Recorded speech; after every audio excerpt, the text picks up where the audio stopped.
बाल गणेश उत्सव मंडल की ओर से सभी गणेश भक्तों का हार्दिक स्वागत करते हैं। वक्रतुंड महाकाय सूर्यकोटि समप्रभ निर्विघ्नं कुरु मे देव सर्वकार्येषु सर्वदा। आज हम आप सभी गणेश भक्तों को ऐसे विषय की जानकारी कराने जा रहे हैं जो नारी के जीवन से संबंधित है। भारतीय संस्कृति में भगवान को अर्धनारी नटेश्वर कहा गया है। नारी के बिना पुरुष का अस्तित्व पूर्ण नहीं होता है। इसीलिए उस समय समाज व्यवस्था में नारी का महत्व श्रेष्ठ था।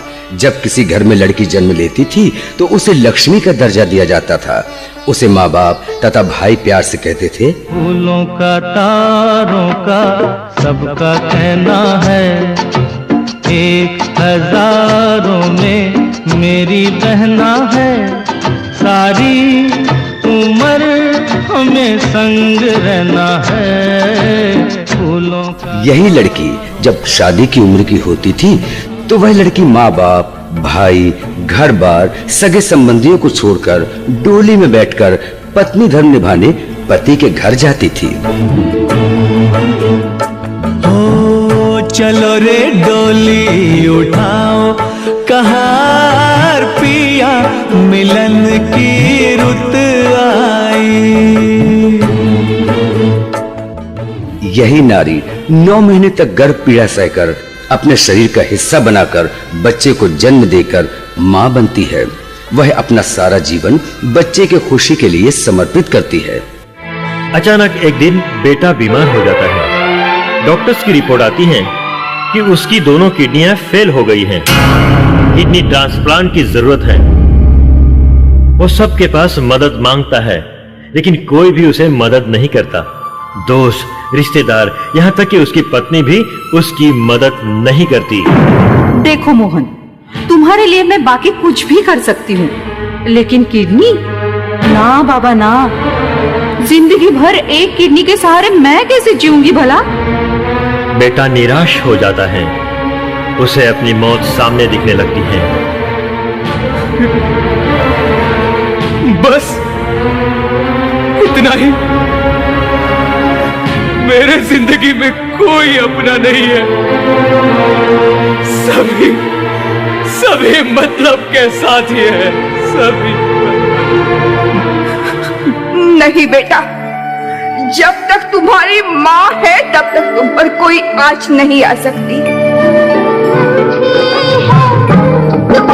माँ?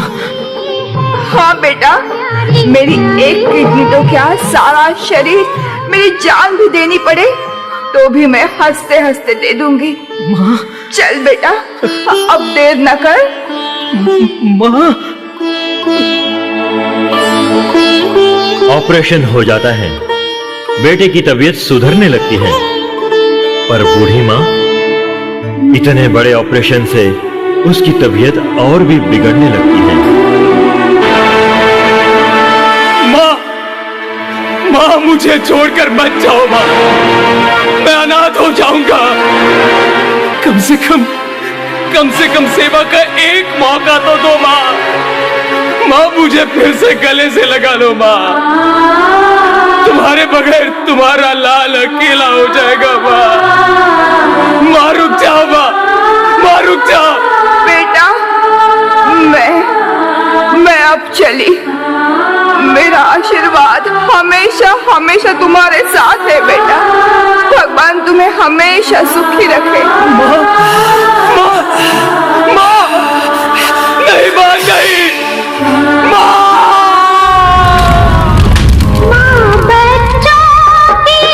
माँ माँ होती है, ईश्वर का रूप होती है। प्यार, माया, ममता तथा त्याग की मूर्त होती है। वो होते हैं किस्मत वाले जिनके माँ होती। पर आज समाज माँ जैसे पवित्र शब्दों को कलंकित तो नहीं कर रहा है। क्या हम सपने में भी सोच सकते हैं कि कोई माँ जन्म से पहले ही अपने बच्चे को मार सकती है, उसकी हत्या कर सकती है? क्यों?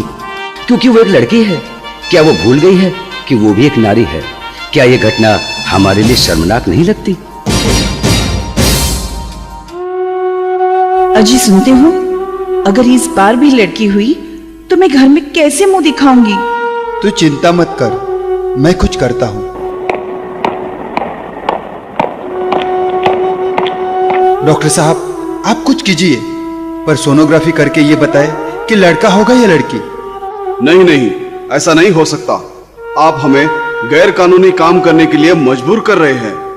डॉक्टर साहब, हमें पता है कि आप सोनोग्राफी का रिपोर्ट बताते हैं, इसलिए तो हम आपके पास आए हैं। ठीक है, इस बात की खबर किसी को ना लगे।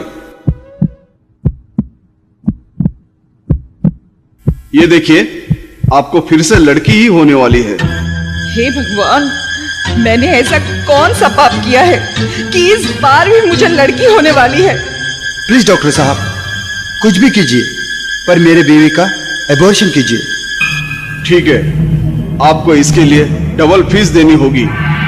हाँ, हम देने के लिए तैयार हैं, पर आप जल्द से जल्द एबॉर्शन कीजिए।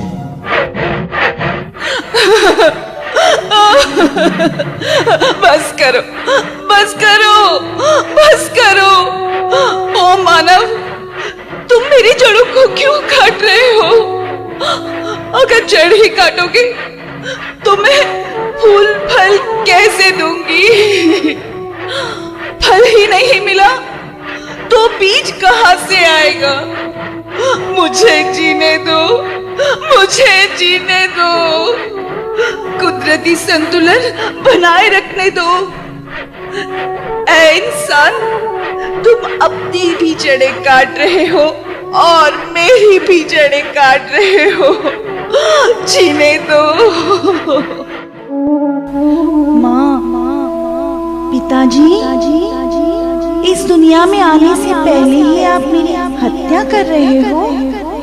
मैं भी जीना चाहती हूँ। डॉक्टर अंकल, आप तो भगवान का स्वरूप जाने जाते हो। आपका काम है जीवन दान देना, पर आप तो मेरी जान ही ले रहे हो, वो भी केवल पैसों के लिए। मुझे भी जीना है, इस दुनिया को देखना है, इस दुनिया में आना है। माँ, मुझे मत मारो, मुझे मत मारो माँ। उस समय अल्ट्रासाउंड मशीन का संशोधन नहीं हुआ था, अन्यथा हमारे देश की पहली शिक्षिका सावित्रीबाई फुले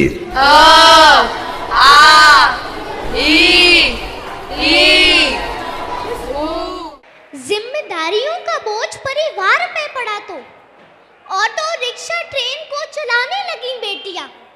साहस के साथ अंतरिक्ष तक भेज डाला, युद्धक विमान भी उड़ाने लगी बेटियां। और कितने उदाहरण ढूंढ कर लाऊं, हर क्षेत्र शक्ति आजमाने लगी बेटियां।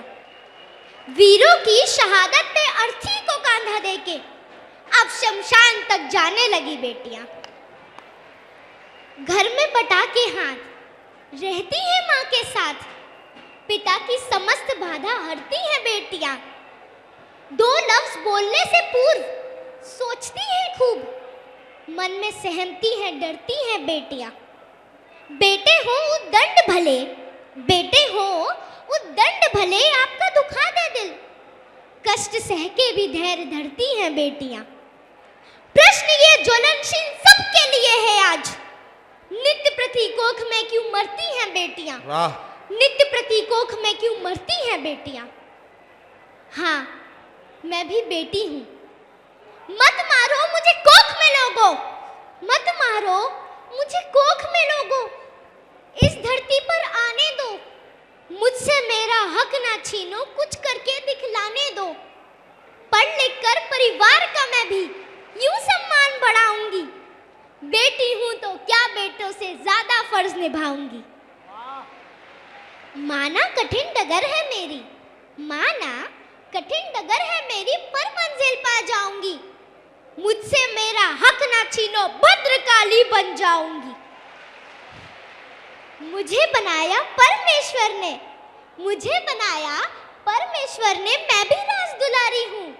सुनो जरा कमजोर नहीं हूँ, धधकती हुई चिंगारी हूँ। छेड़ो मत तुम जल जाओ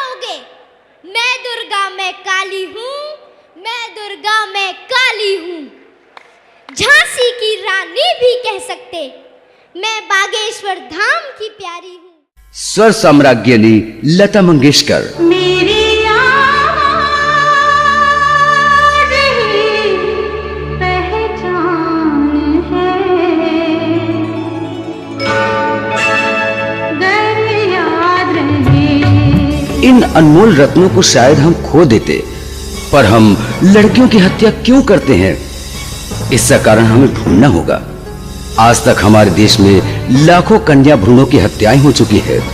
इन कन्या भ्रूणों को रास्ते में तो कहीं कचरे के डिब्बे में फेंका जाता है। हम माँ, बहन, गर्लफ्रेंड और पत्नी तो चाहते हैं, तो फिर बेटी क्यों नहीं? इसीलिए ये सोचना बंद करो कि नारी केवल चूल्हा और बच्चे संभालने का साधन है, बल्कि मर्द के साथ कंधे से कंधा मिलाकर पुलिस दल, सैन्य दल, ट्रक, रिक्शा चलाना, खेल, राजनीति जैसे किसी भी क्षेत्र में काम करने के लिए खड़ी है। लड़की चाहे तो आसमान में उड़ सकती है। तो कहीं भी, कभी भी, किसी भी घर में यदि लड़की जन्म लेती है तो उसे लड़के से कम नहीं समझना चाहिए। हे भगवान, मेरी दर्द को तो आप ही महसूस कर सकते हो, मेरी आवाज आप ही सुन सकते हो, इसलिए आप हर माता पिता को ऐसी सद्बुद्धि दो कि वो अपनी लड़कियों को जन्म लेने से ना रोकें।